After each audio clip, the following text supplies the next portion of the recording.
Assalamualaikum warahmatullahi wabarakatuh. Perkenalkan, nama saya Raffi Anafritifansyah. NIM saya 2892050021. Mata kuliah pengantar ekonomi makro semester 2, Prodi Manajemen. Dosen pengampu Bapak Joni Desmanto SSOS FM. Saya kuliah di Universitas Pancasakti Bekasi. Di sini saya ingin menjelaskan tugas saya yaitu perdagangan internasional, teori klasik dan merkantilisme. Yaitu teori perdagangan internasional menganalisa dasar-dasar terjadinya perdagangan internasional serta keuntungan yang diperoleh. Kebijakan perdagangan internasional membahas alasan-alasan serta pengaruh pembatasan perdagangan serta hal-hal menyangkut proteksionisme baru. Pasar valuta asing merupakan kerangka kerja terjadinya pertukaran mata uang sebuah negara dengan mata uang negara lain. Sementara neraca pembayaran mengukur penerimaan total sebuah negara-negara lainnya di dunia dan total pembayaran ke negara-negara lain tersebut. Salvatore 1997. Teori dan kebijakan perdagangan internasional merupakan aspek mikroekonomi ilmu ekonomi internasional sebab berhubungan dengan masing-masing negara sebagai individu yang diperlakukan sebagai unit tunggal serta berhubungan dengan harga relatif satu komoditas. Sini ada teori ekonomi merkantilisme. Negara penganut merkantilisme berpendapat bahwa satu-satunya cara bagi sebuah negara untuk menjadi kaya dan kuat adalah dengan melakukan sebanyak mungkin ekspor dan sedikit mungkin impor atau ekspor impor.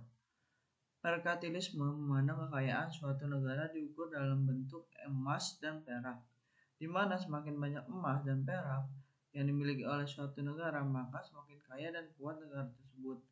Untuk itu, pemerintah harus mendorong ekspor dan mengurangi impor atau Stern dan Mannerling 2014. Namun, hal tersebut tidak bertahan lama karena selain mendatangkan keuntungan bagi suatu negara, merkantilisme juga mengakibatkan kerugian dan penderitaan bagi negara tersebut. Negara penganut merkantilisme memperoleh kekayaan dengan cara memeras dan menguras sumber daya yang murah, serta membayar upah buruh dengan sangat minim. Buruh petani dan rakyat biasa diperlakukan secara paksa untuk bekerja sekeras-kerasnya dengan upah serendah mungkin. Kaum merkantilisme percaya bahwa perdagangan adalah a zero sum game, di mana sebuah negara hanya dapat memperoleh keuntungan perdagangan dengan cara mengobarkan negara lain. Salvatore 2006. Teori-teori klasik. Setiap teori dalam ilmu ekonomi selalu didasarkan atas asumsi-asumsi tertentu. Demikian juga teori-teori klasik dalam perdagangan internasional didasarkan pada jumlah asumsi sebagai berikut. Yang A, 2 barang dan 2 negara. Asumsi ini memang sangat menyederhanakan permasalahan dalam perdagangan internasional sehingga jauh dari realistis. Apalagi zaman sekarang ini, di mana negara yang tertutup atau tidak melakukan sama sekali perdagangan dengan negara-negara yang lain praktis tidak ada, terkecuali hanya Korea Utara. Namun dengan asumsi ini, dasar pemikiran dari teori-teori klasik dapat lebih mudah dipahami. Selanjutnya, dengan memakai kerangka analisis dari teori-teori klasik tersebut, isu-isu aktual yang terkait dengan perdagangan internasional dapat dianalisis dengan kasus lebih dari 2 negara dan 2 barang atau Tambunan 2004. Yang B, nilai atas dasar biaya tenaga kerja yang sifatnya homogen, yaitu nilai suatu barang tergantung hanya atas biaya tenaga kerja, yaitu jumlah tenaga kerja dalam jam atau hari kerja yang dibutuhkan untuk memproduksi dikali upah per pekerja.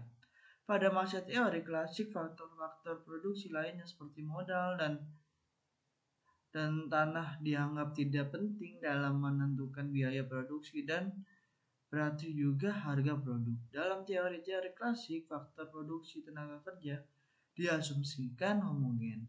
Artinya tidak ada perbedaan tenaga kerja antar negara dalam kualitas atau Tambunan 2004. Yang C, biaya produksi yang tetap tidak berubah. Itu menurut teori-teori klasik, biaya produksi per unit output konstan, tidak berubah walaupun volume produksi berubah. Dengan demikian, berapapun sesuatu negara memproduksi suatu barang, biaya atau harga per satu unitnya tetap tidak berubah. Asumsi ini juga tidak realistis karena tidak mempertimbangkan pengaruh inflasi terhadap sisi supply atau produksi atau tahunan 2004. Jadi di sini kebijakan ekonomi dan perdagangan internasional. Kebijakan ekonomi internasional dalam arti luas meliputi semua kegiatan ekonomi pemerintah suatu negara yang secara langsung maupun tidak langsung mempengaruhi komposisi arah dan kegiatan ekspor impor barang dan jasa yang dilaksanakan oleh pemerintah tersebut. Stabilitas ekonomi dan keuangan negara. Stabilitas sistem keuangan atau SSK sebenarnya belum memiliki definisi baku yang telah diterima secara internasional. Di bawah ini dikutip beberapa definisi SSK yang diambil dari berbagai sumber. 1. Sistem keuangan yang stabil mampu mengalokasikan sumber dana dan menyerap kejutan atau shock yang terjadi sehingga dapat mencegah gangguan terhadap kegiatan sektor real sistem keuangan. Yang kedua, sistem keuangan yang stabil adalah sistem keuangan yang kuat dan tahan terhadap berbagai gangguan ekonomi sehingga tetap mampu melakukan fungsi intermediasi, melaksanakan pembayaran dan menyebar risiko secara baik. Yang ketiga, stabilitas sistem keuangan adalah suatu kondisi di mana mekanisme ekonomi dalam penetapan harga, alokasi dana, dan pengelolaan risiko berfungsi secara baik dan mendukung pertumbuhan ekonomi. Di sini ada permasalahan pokok pembangunan ekonomi. Ada 4 masalah pokok pembangunan ekonomi. Yang pertama, kemiskinan. Masalah kemiskinan merupakan masalah bagi setiap negara. Masalah kemiskinan mendorong setiap negara untuk melakukan pembangunan. B. Ketimpangan dalam distribusi pendapatan. Masalah kemiskinan seringkali dihubungkan dengan masalah ketidakmerataan distribusi pendapatan. Pertumbuhan ekonomi yang harus terus-menerus tidak selalu dapat mengurangi tingkat kemiskinan atau pertumbuhan ekonomi tidak berkorelasi positif dengan distribusi pendapatan. Yang C. Pengangguran. Masalah pengangguran merupakan masalah pokok dan bersifat jangka panjang yang harus dihadapi oleh suatu negara. Sekalipun suatu negara memiliki pengangguran sama dengan nol atau negatif, belum tentu negara tersebut tidak memiliki masalah pengangguran karena pengangguran itu sendiri memiliki banyak kategori. Perencanaan ekonomi. Perencanaan ekonomi adalah mekanisme alokasi sumber daya yang berlawanan dengan mekanisme pasar. Sebagai mekanisme koordinasi dalam sosialisme, perencanaan ekonomi menggantikan faktor dan didefinisikan sebagai alokasi langsung sumber daya, berlawanan dengan alokasi tidak langsung dari mekanisme pasar. Ada berbagai jenis produser dan bentuk-bentuk perencanaan yang dapat digunakan. Perekonomian modern saat ini adalah ekonomi campuran yang menggabungkan berbagai sifat dari pasar dan perencanaan. Perbedaan dapat dibuat antara perencanaan fisik atau seperti dalam sosialisme murni dan perencanaan finansial atau seperti yang dipraktikkan oleh pemerintah dan perusahaan swasta dalam kapitalisme. Perencanaan fisik melibatkan perencanaan dan koordinasi ekonomi yang dilakukan dalam pilihan unit fisik, sedangkan perencanaan finansial melibatkan rencana yang diformulasikan dalam unit finansial. Terima kasih atas video dari saya. Mohon maaf ada salah kata.